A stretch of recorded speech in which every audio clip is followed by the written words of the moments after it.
الحمد لله نحمده ونستعينه ونستغفره ونؤمن به ونتوكل عليه ونعوذ بالله من شرور أنفسنا ومن سيئات أعمالنا من يهده الله فلا مضل له ومن يضلله فلا هادي له ونشهد أن لا إله إلا الله وحده لا شريك له ونشهد أن سيدنا ومولانا محمدا عبده ورسوله أما بعد فأعوذ بالله من الشيطان الرجيم بسم الله الرحمن الرحيم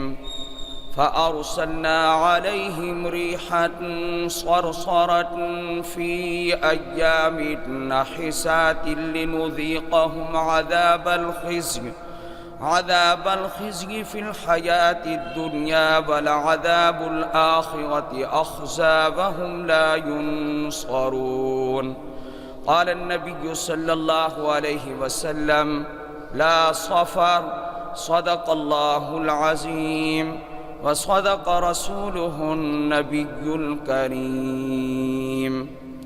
اللهم صل على محمد وعلى آل محمد كما صليت على إبراهيم وعلى آل إبراهيم إنك حميد مجيد. اللهم بارك على محمد وعلى آل محمد كما باركت على إبراهيم وعلى آل إبراهيم إنك حميد مجيد. اللہ تعالیٰ نے ایک سال کے 12 مہینے اس وقت سے مقرر کیے ہیں جب سے اللہ نے آسمان اور زمین کو پیدا فرمایا.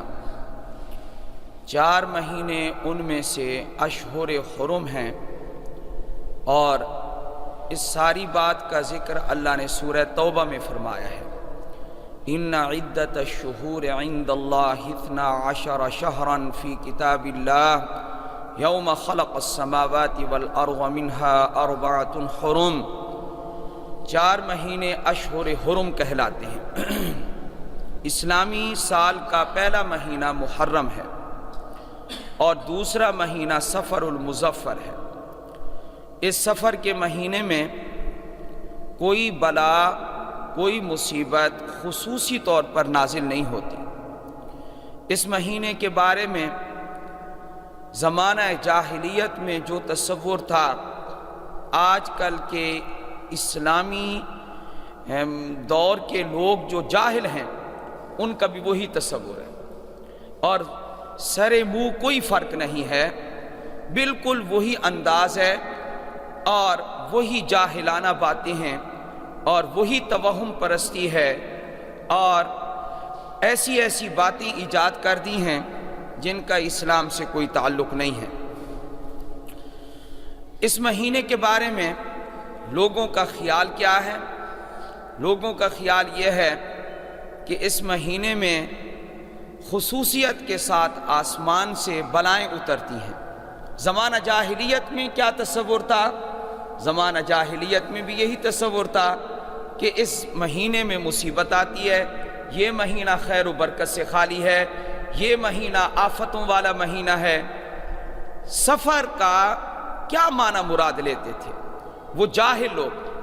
وہ کہتے تھے کہ پیٹ میں ایک سانپ ہے، اس کا نام ہے سفر، اور جب وہ انسان کو ڈستا ہے تو وہ بھوک انسان کے اندر پیدا کر دیتا ہے، بھوک لگتی ہے. تو یہ جو بھوک لگتی ہے انسان کو، یہ پیٹ کے اندر جو سانپ موجود ہے جس کا نام سفر ہے اس کے ڈسنے کی وجہ سے انسان کو بھوک لگتی ہے. اب آپ اندازہ لگائیں کس قدر یہ من گھڑت بات ہے. اس کا اسلام سے کوئی تعلق ہے نہیں ہے. پیٹ کے اندر سانپ، اور وہ سانپ بھی جب ڈنگ مارتا ہے ڈستا ہے تو انسان کو بھوک لگتی ہے. اس کا یہ مطلب ہے کہ اگر ان کی بات مان لی جائے جاہلوں کی تو جتنے بھی انسان پھر رہے ہیں تو کسی کو بھوک تھوڑی لگتی ہے تو اس کے پیٹ میں چھوٹا سا سانپ ہوگا، اور کسی کو بھوک زیادہ لگتی ہے، زیادہ کھاتا ہے، اس کا سانپ تو بہت بڑا ہوگا پھر، ہاں جی، جس کی کوئی حد نہیں ہوگی۔ یہ وہ باتیں ہیں، من گھڑت باتیں ہیں۔ یہ اگر مجھے خوف خدا نہ ہوتا تو میں بھی پیر بن کے بیٹھ جاتا، میں بھی لوگوں کو یہ کہتا، کیا آؤ بھائی، ہاں جی آؤ بھائی، تمہارے پیٹ میں سانپ ہے، اگر تو سانپ تم نے مروانا ہے تو میں سانپ ماروں گا، دم کروں گا، تمہارے سانپ میں مار دوں گا، لیکن اس کی فیس اتنی ہوگی، میری دکانداری چمک جاتی ہے جی، موجیں ہو جاتی، موجیں لگ جاتی۔ یہ وہ جاہلانہ باتیں ہیں جن کی وجہ سے لوگوں کو پریشان کیا جاتا ہے۔ زمانہ جاہلیت میں یہ تصور تھا کہ یہ سفر پیٹ کے سانپ کو کہتے ہیں۔ بعض عرب کیا کہتے تھے؟ بعض عرب جو زمانہ جاہلیت کے تھے وہ یہ کہتے تھے کہ سفر، یہ صاد فا اور را، یہ جہاں بھی ہوگا اس کے معنی میں یہ زردی آئے گی، زردی، زرد رنگ۔ تو کہتے ہیں وہ بیماری کہ جس کی وجہ سے انسان میں زردی آ جاتی ہے، یہ وہ بیماری ہے یہ جس کو آج کل یرقان کہتے ہیں۔ تو یرقان کی جو بیماری لگتی ہے وہ اسی مہینے میں لگتی ہے، یعنی اس مہینے میں لوگوں کو یرقان ہو جاتا ہے۔ تو یرقان ہو جانے کی وجہ سے یہ بھی یرقان والا مہینہ ہے، یعنی کون سا مہینہ؟ یرقان والا مہینہ۔ یہ حالت ہو گئی ہے، توہم پرستی ہے، الامان والحفیظ۔ تقدیر وہی ہے جو اللہ نے مبرم کر دی ہے، محکم اور مستحکم کر دی ہے، اور اللہ کے فیصلے میں کوئی رد و بدل نہیں ہو سکتا۔ ما یبدل القول لدی، اللہ فرماتے میرے نزدیک بات بدلی ہی نہیں جاتی۔ اللہ کے فیصلے اٹل فیصلے ہیں، ہاں جی، باقی فیصلے سارے جی بودا فیصلے ہیں، کمزور فیصلے ہیں، اللہ کے فیصلے مضبوط فیصلے ہوتے ہیں۔ یہاں تک لوگ توہم پرستی میں مبتلا ہو گئے، وہم کا شکار ہو گئے۔ آج کل آپ دیکھ لیں اکثر لوگ جو ہیں وہ وہم پرست ہو گئے ہیں۔ تھوڑی تکلیف ہو، تھوڑی بیماری ہو، تھوڑا مالی نقصان ہو جائے، اوہو پتہ نہیں کیا ہو گیا، کسی نے ہمارے اوپر ٹوٹکا کر دیا، کسی نے ٹونا کر دیا، ہاں جی، ہم گھر سے باہر نکلے اور باہر دیکھا تو کیا دیکھا، ہاں جی، وہ ایک بال پڑے ہوئے تھے، ہاں جی، اور کیا پڑا ہوا تھا؟ ایک جو ہے کسی جانور کا سر پڑا ہوا تھا، یہ پڑا ہوا تھا تو پھر کیا ہو گیا؟ پھر کچھ نہیں ہوتا ان باتوں سے۔ جب تک اللہ نقصان نہ کرنا چاہے کوئی ہمارا نقصان نہیں کر سکتا۔ جی، اور یہ آپ کو ایک حدیث سناتا ہوں۔ حضرت عبداللہ بن عباس رضی اللہ تعالیٰ عنہما کو نبی پاک صلی اللہ علیہ وسلم نے فرمایا، اذا سألت فاسأل اللہ، جب تو مانگ تو صرف اللہ سے مانگ، وَإِذَا اسْتَعَنْتَ فَاسْتَعِنْ بِاللَّهِ، اور جب تو مدد طلب کر تو صرف اللہ سے مدد طلب کر۔ اور اگلا حصہ یہ ہے، پوری کائنات مل کر تجھے نفع پہنچانا چاہے، اللہ نفع نہ پہنچانا چاہے تجھے کوئی بھی نفع نہیں پہنچا سکتا۔ اگر اللہ تجھے نقصان پہنچانا چاہے، یہ فرمایا پوری کائنات مل کر تجھے نقصان سے بچانا چاہے تو اللہ کی پکڑ سے کوئی بھی تجھے بچا نہیں سکتا، تجھے نقصان سے کوئی نہیں بچا سکتا۔ اس لیے یہ آخری جو فیصلہ ہے وہ میرے رب کا فیصلہ ہے۔ یہ ٹوٹکے ہیں، یہ ٹونے ہیں، یہ سب کچھ ہے۔ اور جو اس سفر کے بارے میں زمانہ جاہلیت کا نظریہ تھا آج بھی وہی ہے۔ کیا کہ شادی کرو گے اس مہینے میں تو وہ شادی جو سفر کے مہینے میں کی جائے گی وہ صفر ہو جائے گی، اس کا انجام صفر ہوگا، وہ خالی ہوگی، وہ بے برکت ہوگی، خاوند بیوی میں کوئی محبت نہیں ہوگی۔ اس مہینے میں شادی نہ کرنا، جھگڑے پیدا ہو جائیں گے، میاں بیوی میں لڑائی ہو جائے گی۔ اللہ اکبر کبیرہ۔ ہمارے پاک نبی صلی اللہ علیہ وسلم نے اپنی لاڈلی بیٹی حضرت فاطمہ الزہرا کا نکاح حضرت علی سے سفر کے مہینے میں کیا ہے۔ حضور علیہ السلام نے سفر کے مہینے میں اپنی لاڈلی بیٹی کا نکاح کیا۔ اپنا ایک نکاح سفر کے مہینے میں کیا، وہ کون سا نکاح تھا؟ حضرت صفیہ رضی اللہ تعالی عنہا سے آپ نے جو نکاح کیا وہ سفر کے مہینے میں کیا۔ اپنا بھی نکاح سفر کے مہینے میں، اپنی اولاد کا، اپنی بیٹی کا نکاح بھی سفر کے مہینے میں۔ اور آج کا مسلمان یہ کہتا ہے کیا اس مہینے میں اگر شادی کرو گے تو انجام کیا ہوگا؟ صفر ہوگا، انجام خالی۔ یعنی یہ حالت ہو گئی، یہ دینی اعتبار سے لوگ کہاں چلے گئے ہیں جی؟ جا رہا تھا جی آگے جی وہ موٹر سائیکل جو ہے میری کار کے ساتھ لگ گیا، اوہو لگتا ہے یہ سفر کا مہینہ، یہ سفر کے مہینے کی وجہ سے ہوا ہے۔ میں نے تو یہ پڑھا ہے بعض جاہل یہ کہتے ہیں سفر کے مہینے میں 10,80,000 مصیبتیں اترتی ہیں، 10,80,000 مصیبتیں اترتی ہیں۔ انا للہ و انا الیہ راجعون۔ یہ کہاں سے تم نے ثابت کر دیا کہ 10,80,000 مصیبتیں، اور وہ بھی گن گن کے شمار کر کر کے ہیں جی، یہ لاکھ ہو گئیں، یہ 2 لاکھ ہو گئیں، پھر یہ اوپر 80,000 ہو گیا، 10,80,000 مصیبتیں اترتی ہیں جی۔ اور کچھ لوگ ایسے ہیں جو آج بھی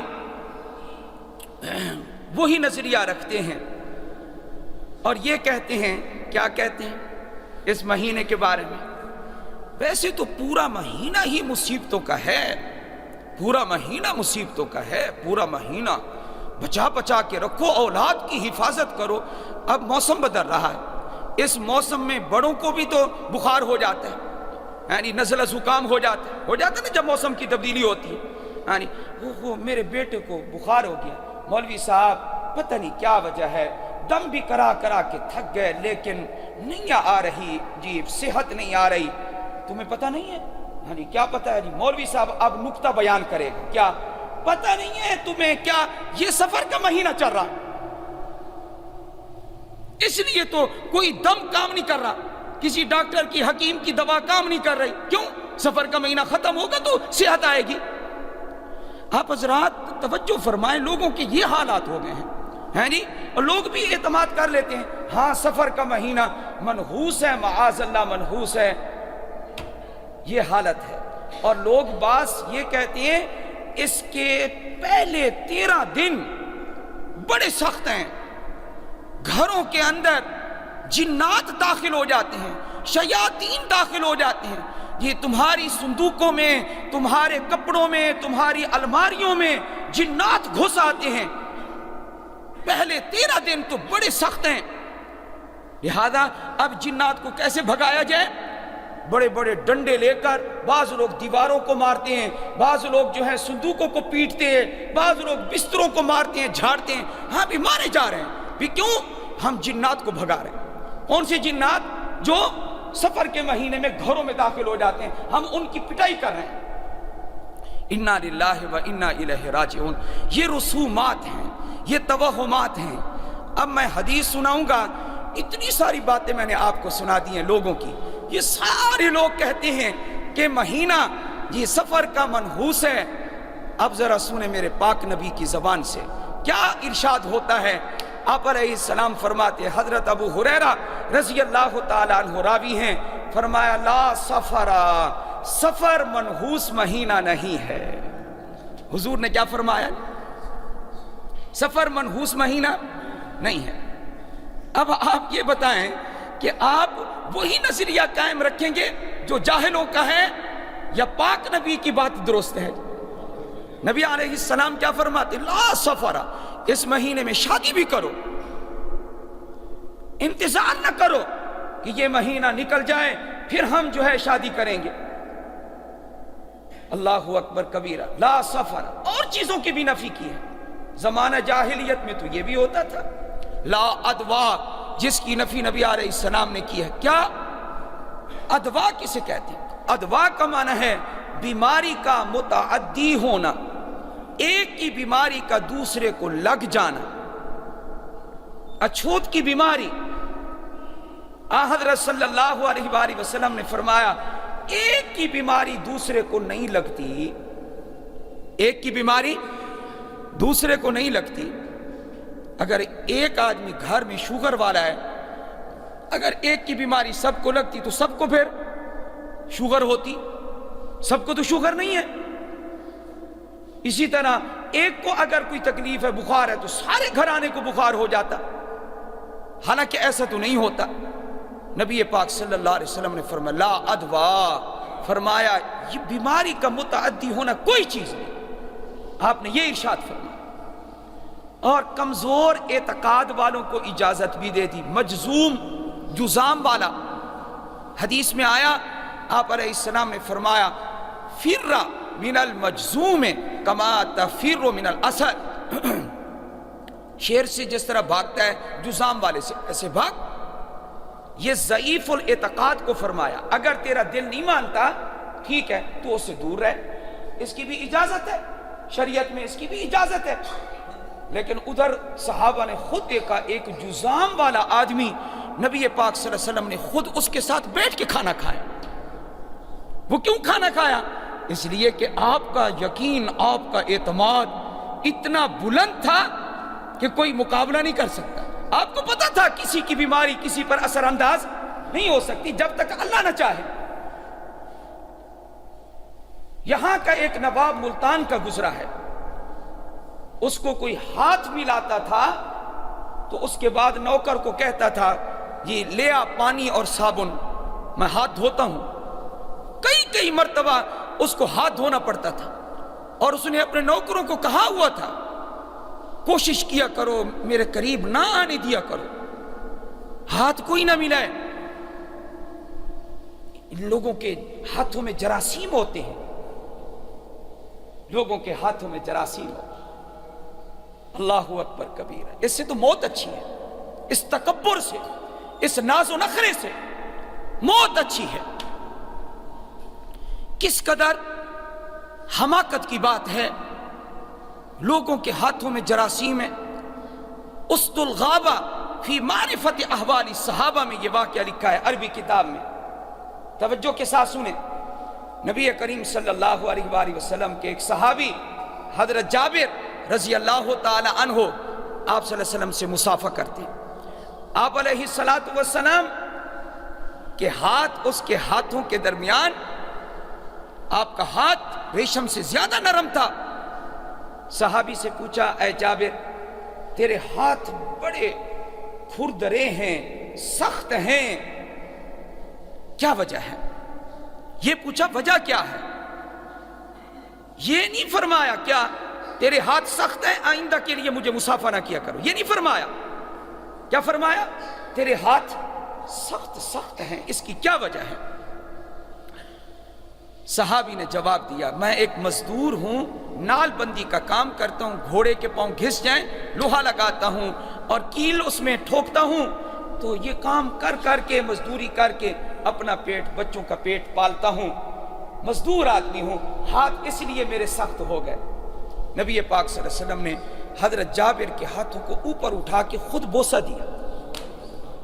حضور مزدور کے ہاتھوں کو بوسہ دے رہے ہیں، اور یہ نواب کیا فرماتے ہیں؟ ہائے ہائے جراثیم ہوتے ہیں، جراثیم ہوتے ہیں۔ ایک اور نواب، اللہ اکبر کبیرہ، نوابوں کی بھی الگ صورتحال ہے۔ اور نواب جس کو ہدایت ملی، ایک مولوی صاحب کے درس میں بیٹھا، اس نے کہا قبر میں ہر مردے کو زندہ کیا جاتا ہے اور نبی پاک صلی اللہ علیہ وسلم کا چہرہ سامنے کیا جاتا ہے۔ آپ علیہ السلام کا چہرہ جب سامنے ہوتا ہے پوچھا جاتا ہے ما تقول فی ھذا الرجل، اس آدمی کے بارے میں تیرا کیا خیال ہے؟ حالانکہ اس نے دیکھا نہیں ہوتا، اگر مومن ہوتا ہے تو اپنے نبی کی محبت اور عشق کی بنا پر، سچے ایمان کی وجہ سے فوراً پہچان لیتا ہے نبی جی و رسولی، یہ تو میرا نبی ہے، یہ تو میرا رسول ہے۔ لیکن اس مولوی صاحب کی زبان سے یہ نکلا، کیا اس وقت تمہارا حال ہوگا حضور کے چہرے پہ داڑھی ہوگی، تمہارے چہرے پہ داڑھی نہ ہوگی، کیونکہ ایسا نہ ہو جائے کہ حضور اکرم صلی اللہ علیہ وآلہ وسلم تمہیں دیکھ کر اپنا رخ پھیر نہ لے۔ وہ نواب پر اثر پڑ گیا، اس نے داڑھی رکھی، اس کو بوڑھے ہونے کی حالت میں نے دیکھا، ماشاءاللہ اتنی اس کی داڑھی تھی۔ فتح اللہ خان اس کا نام تھا، فوت ہو گئی۔ تو یہ تو ہدایت کس کی طرف سے ہے؟ اللہ کی طرف سے۔ میں بات کر رہا تھا کہ سفر کوئی منحوس مہینہ نہیں ہے، اس کے بارے میں چکروں میں نہ پڑنا۔ نبی پاک صلی اللہ علیہ وآلہ وسلم نے فرمایا ایک کی بیماری دوسرے کو نہیں لگتی، سفر منحوس مہینہ نہیں ہے۔ سفر کے بارے میں ایک اور بات عرض کرتا چلوں، اس کا جو آخری بدھ ہے، آخری بدھ جو آئے گا جب مہینہ ختم ہونے کے قریب ہوگا اور بدھ آئے گا، آخری بدھ کے بارے میں لوگوں نے ایک عید بنائی ہوئی ہے کہ یہ عید کا دن ہے، اپنی طرف سے عید بنائی ہوئی ہے اس بدھ کو۔ وہ عید کیوں مناتے ہیں؟ وہ کہتے ہیں حضور اکرم صلی اللہ علیہ وسلم کو تکلیف ہوئی تھی، آپ علیہ السلام کو آخری بدھ میں صحت ہوئی تھی، سفر کے آخری بدھ میں صحت یاب ہوئے تھے، غسل صحت فرمایا تھا، اس وجہ سے ہم آج کا دن عید کا دن منائیں گے۔ پہلے تو آپ یہ بتائیں کہ عید یہ اسلام میں کتنی عیدیں ہیں؟ 2 ہیں۔ یہ اپنی طرف سے اضافے کرنا بدعت ہے یا نہیں ہے؟ اب نہیں بولتے آپ حضرات، یہ بدعت ہے نا، تو بدعت کے قریب جانا چاہیے یا بدعت چھوڑنی چاہیے؟ چھوڑنی چاہیے۔ حالانکہ حقیقت یہ ہے کہ آخری بدھ سفر کا تھا، حضرت صلی اللہ علیہ وسلم کی تکلیف کا پہلا دن تھا۔ آپ علیہ السلام کی جو تکلیف تھی وہ پہلا دن یہی بدھ کا دن تھا۔ آپ علیہ السلام کی بیمار ہوئے، آپ صلی اللہ علیہ وسلم کو بخار ہوا، سر میں درد ہوا، یہ بدھ کا دن تھا، سفر کا آخری بدھ تھا۔ پھر 12 ربیع الاول کو نبی کریم صلی اللہ علیہ وآلہ وسلم 13-14 دن آپ صلی اللہ علیہ وسلم بیمار رہ کر اللہ کو پیارے ہو گئے۔ تو آخری بدھ کو تو آپ صلی اللہ علیہ وسلم کی تکلیف شروع ہو رہی ہے، اور یہ جاہل لوگ کیا کہتے ہیں کہ اس دن حضور علیہ السلام کو صحت ہوئی ہے۔ صحت نہیں ہوئی، وہ تو تکلیف کی ابتدا ہوئی ہے، وہ تو تکلیف شروع ہوئی ہے۔ یہ مہینہ منحوس نہیں ہے، اس کا کوئی دن منحوس نہیں ہے۔ اللہ پاک نے ایک قوم کا حال بیان کرتے ہوئے 24ویں پارے میں فرمایا، یہ قوم عاد، اتنے لمبے لمبے قد تھے، کأنہم اعجاز نخل خاویہ، لمبی کھجور ہو، آپ جتنی بھی اس کو آپ لمبا تصور کر سکتے ہیں، لمبی کھجوروں کے برابر ان کے قد تھے، اتنے لمبے لمبے تھے، طاقتور تھے۔ 300 گز کے برابر ان کا قد لکھا ہے، 300 گز کے برابر۔ اور وہ جو گز تھا عربی، وہ یہاں سے یہاں تک، یعنی یہ جو ہاتھ ہے یہ عربی ہے، تو عربی گز یہاں سے یہاں تک ہے، 300۔ اب خود شمار کر لیں کتنا لمبا قد ہوگا۔ لیکن ان لوگوں کو غرور تھا، تکبر تھا، ہم سے کون زیادہ طاقتور ہے، وقالوا من اشد منا قوہ، ہم سے زیادہ طاقتور کون ہے، غرور میں آ گئے۔ پیغمبر وقت حضرت ہود علیہ السلام کی بات کو نہ مانا، توحید کو تسلیم نہ کیا، اللہ جل جلالہ نے ہوا کے ذریعے ان کو تباہ کیا۔ 1 ہفتہ پورا اللہ نے ہوا چلائی، تیز تند ہوا، فَأَرْسَلْنَا عَلَيْهِمْ رِيحًا صَرْصَرًا فِي أَيَّامٍ نَحِسَاتٍ، منحوس دنوں میں ہم نے ان پر ہوا چلائی ہے۔ وہ 1 ہفتہ پورا ہوا چلتی رہی۔ اللہ تعالیٰ نے اس کا ذکر قرآن میں کیا ہے اور تباہ کر کے رکھ دیا۔ ان دنوں کو اللہ نے منحوس کہا ہے، لیکن اگر ہم یہ کہیں کہ دن منحوس ہوتے ہیں، دنوں کے اندر کوئی نحوست ہے، پھر تو ہفتے والے دن بھی ہوا چلی، اتوار کو بھی ہوا چلی، جمعہ یہ اگلے ہفتے تک ہوا چلتی رہی، پھر تو کوئی دن ہی نہیں بچتا، درمیان میں کوئی دن بھی نہیں بچے گا۔ ان دنوں میں جو نحوست آئی تھی وہ دنوں کی وجہ سے نہیں آئی تھی، بلکہ ان کے اعمال بد کی وجہ سے نحوست آئی تھی۔ تو اصل نحوست دنوں میں ہے، راتوں میں ہے، مہینوں میں نحوست ہے؟ نہیں۔ انسان پر نحوست کیسے آتی ہے؟ یعنی انسان کے گناہوں کی وجہ سے آتی ہے، انسان کے اعمال بد کی وجہ سے آتی ہے۔ جو بھی انسان کو تکلیف ہوتی ہے وہ تکلیف اکثر انسان کے اپنے گناہوں کی شامت اعمال ہوتی ہے، شامت اعمال کی وجہ سے ہوتی ہے۔ گناہوں کی وجہ سے ہوتی. تو اصل ہمیں یہ بدھ سے ڈرنا چاہیے, سفر سے ڈرنا چاہیے, مہینوں سے ڈرنا چاہیے, یا ہمیں گناہوں سے بچنا چاہیے؟ آپ نے کیا ذہن بنایا ہے جی؟ گناہوں سے ہمیں بچنا چاہیے, ورنہ نہ ہفتے میں نحوست ہے, نہ اتوار میں, نہ سوموار میں, نہ منگل, نہ بدھ میں, اور نہ ہی ہم چھوٹے چھوٹے تھے تو ہمیں منع کیا جاتا تھا, بوڑھی عورتیں, بزرگ عورتیں منع کرتی تھیں, آج نہ جاؤ. گھر واپس آنا ہوتا تھا, آج نہ جاؤ. کیوں؟ آج بدھ ہے, بدھ کو نہ جانا, جمعرات کو جانا, بدھ کو سفر نہ کرو. انا للہ و انا الیہ راجعون. کیوں نہ سفر کرو؟ یہ اچھا نہیں ہوتا, بدھ کو سفر کرنا اچھا نہیں ہوتا. پتہ نہیں آپ نے یہ باتیں سنی یا نہیں, مجھے تو ایک ایک بات یاد ہے, یہ بدھ کو سفر نہ کرنا. جب میں نے قرطبی شریف پڑھی تفسیر کی کتاب, تو اس میں یہ لکھا کہ حضور اکرم صلی اللہ علیہ وآلہ وسلم 3 دن دعا کرتے رہے, اے اللہ مجھے فتح عطا فرما. غزوہ احزاب جس کو غزوہ خندق کہتے ہیں, فرمایا 3 دن دعا کرتے رہے. آپ علیہ السلام نے سوموار کو دعا کی, قبول نہ ہوئی. آپ نے منگل کو دعا کی, قبول نہ ہوئی. آپ نے بدھ والے دن بعد نماز ظہر اللہ سے گڑ گڑا کے دعا کی, عصر سے پہلے اور ظہر کے بعد. آپ نے جب دعا کی, اللہ نے دعا کو قبول فرما لی. بدھ والے دن تو دعا قبول ہوئی ہے حضور اکرم صلی اللہ علیہ وآلہ وسلم. اور لوگ کیا کہتے ہیں, وہ بدھ کو سفر نہ کرنا. کچھ لوگ طوطے والوں کے پاس چلے جاتے ہیں جی, ہمارا ہاتھ دیکھو, ہماری قسمت دیکھو. میں اس پر لمبی چوڑی باتیں تو میں آپ کو نہیں سناتا.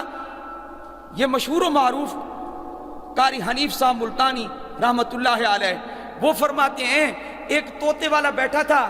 میں نے کہا میں اسے پوچھوں تو صحیح, یہ کیسے زٹل مارتا ہے, یہ پتہ تو چلے. تو کہا میں اس کے پاس ایک آدمی دکھا رہا تھا ہاتھ, میں نے بھی ہاتھ آگے بڑھا دیا. دکھانا تو مقصد نہیں تھا ہاتھ دکھانا, اس کی واہیات سننا مقصد تھا کہ یہ کس طریقے سے لوگوں کو پاگل بنائے ہوئے ہیں. میں نے کہا میرا ہاتھ دیکھو, میری شادی ہوگی یا نہیں ہوگی؟ تو اس نے آگے سے جواب دیا, اچھے بھلے کو رشتہ کوئی نہیں دیتا, تو ویسے ہی نابینا ہے, تجھے کون رشتہ دے گا؟ تیری قسمت, تیری لکیریں بتا رہی ہیں تجھے کوئی رشتہ نہیں ملے گا, تیری لکیریں ہاتھ والی بتا رہی ہیں. تو کہتے ہیں اس کی بات جب ختم ہوئی تو میں نے کہا تیرے باپ کے 8 بچے پھر رہے ہیں, میری شادی بھی ہو چکی ہے, اور کتنے بچے ہو چکے ہیں؟ 8 بچے. میرے بھائیوں, یہ سب اسلام کے خلاف ہے. یہ ہاتھ دکھانا, لکیریں دکھانا.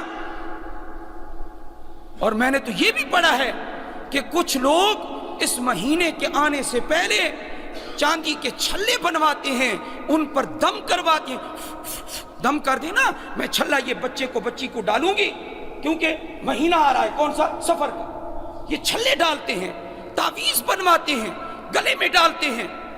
کیوں؟ اس لیے کہ ذہن میں بات بیٹھ گئی کیا یہ مہینہ منحوس ہے. حالانکہ پاک نبی کا کیا فرمان میں سنا چکا ہوں, بولو پہ لا سفرا, کہ سفر منحوس مہینہ.